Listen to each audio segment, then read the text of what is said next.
¿Qué tal? Hoy vamos a meternos de lleno en dos de los momentos más explosivos del siglo XIX. Hablamos de esas dos grandes olas revolucionarias liberales que de verdad sacudieron a toda Europa. Vamos a entender qué pasó en 1830 y en 1848 y por qué es tan importante. Muy bien, esta es nuestra ruta. Primero, ¿de dónde sale todo el problema? Luego, el primero y segundo round revolucionario. Después los comparamos cara a cara, vemos qué nos dejaron. Y al final, los puntos que sí o sí hay que saberse. ¡Arranquemos!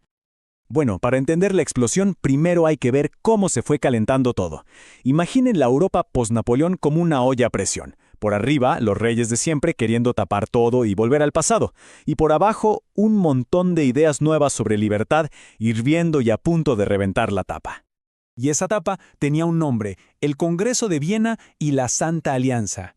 Esto fue, básicamente, el plan de la vieja guardia para, digamos, ponerle rewind a la historia.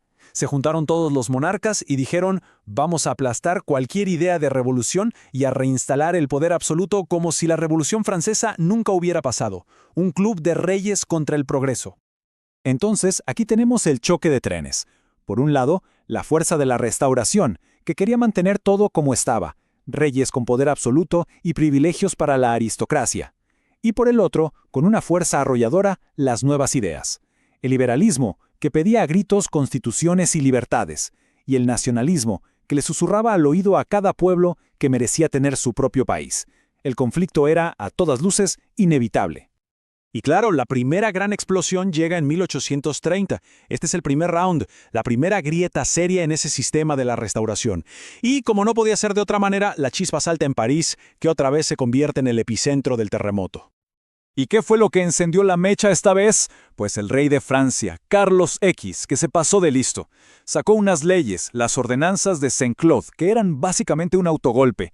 Censuró a la prensa, cerró el parlamento y le quitó el derecho al voto a un montón de gente. Fue una provocación en toda regla. La gente de París no se lo pensó dos veces. La reacción fue inmediata, furiosa. En apenas 3 días, que hoy conocemos como las 3 Jornadas Gloriosas, las calles se llenaron de barricadas. La cosa se puso tan fea para el rey que no le quedó otra que agarrar sus cosas y salir huyendo para Inglaterra. Así de rápido. Pero, ojo, y esto es súper importante, el resultado no fue una revolución del pueblo, para nada. La que sacó provecho fue la alta burguesía, los banqueros, los grandes industriales. Ellos tomaron el control y pusieron a su propio rey, a Luis Felipe I, al que apodaron, con toda razón, el rey burgués. Pasamos de un rey absolutista a una monarquía con constitución, sí, pero el poder real seguía en manos de una élite. Avanzamos al segundo round, 1848. Y si lo de 1830 fue una chispa, esto fue un incendio forestal. Se extendió por casi todo el continente a una velocidad increíble. Por algo se le conoce como la primavera de los pueblos. Fue un despertar masivo. ¿Y por qué esta vez fue tan grande? Pues porque se juntó el hambre con las ganas de comer, literalmente. Por un lado, una crisis económica brutal. La gente no tenía ni para comer. Y por otro, una crisis política. El famoso rey burgués se había puesto cada vez más autoritario, se negaba a ampliar el voto y prohibía las reuniones políticas. Reuniones que, muy ingeniosamente, la gente disfrazaba de banquetes. La situación era explosiva. Y el patrón se repite pero a lo grande. El rey prohíbe uno de esos banquetes y esa fue la gota que derramó el vaso. Pero lo más interesante es quiénes salen a la calle esta vez. Ya no es solo la élite, ahora están los estudiantes, los obreros, los pequeños comerciantes, todos juntos. La alianza fue mucho más amplia y poderosa. El rey, claro, también tuvo que huir y esta vez sí se proclamó la Segunda República Francesa. Pero la historia de Francia en este siglo es una montaña rusa. La alegría de la República duró un suspiro. Miren esta cronología, es increíble. Febrero del 48, República y voto para todos los hombres. Diciembre de ese mismo año, eligen presidente a un tal Luis Napoleón Bonaparte, el sobrino del original. 3 años después, el sobrino da un autogolpe. Y para 1852 se corona emperador. O sea, en 4 años pasaron de una república a un imperio. ¿Otra vez?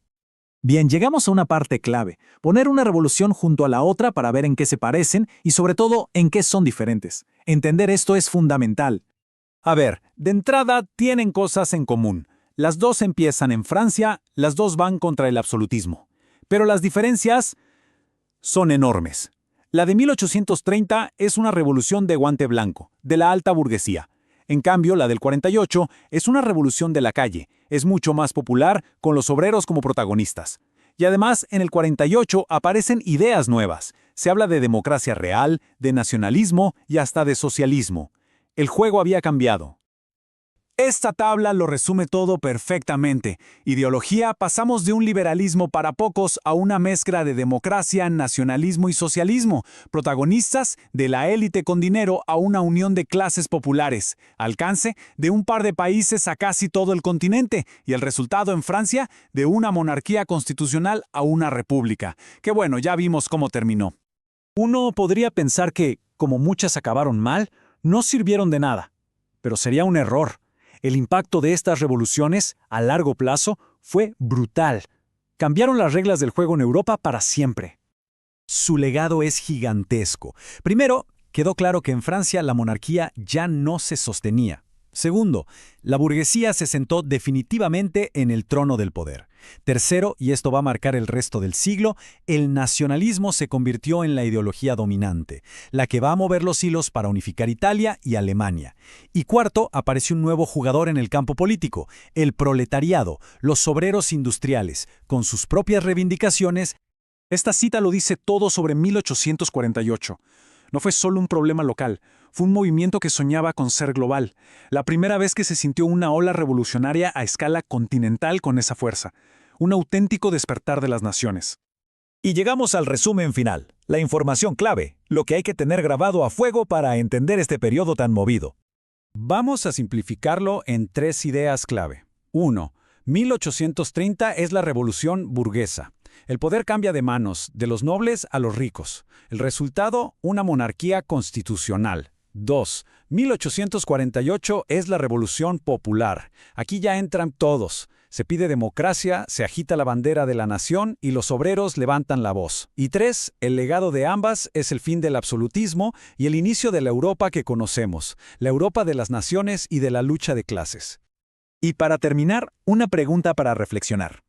Que un sistema que llevaba siglos, como la monarquía, cayera 2 veces en menos de 20 años en un país como Francia, ¿qué nos dice eso sobre el poder que pueden llegar a tener las ideas? Y sobre la fuerza de la gente cuando se une para exigir un cambio. Ahí se las dejo. Hasta la... Mentora Academias. Tu futuro empieza aquí.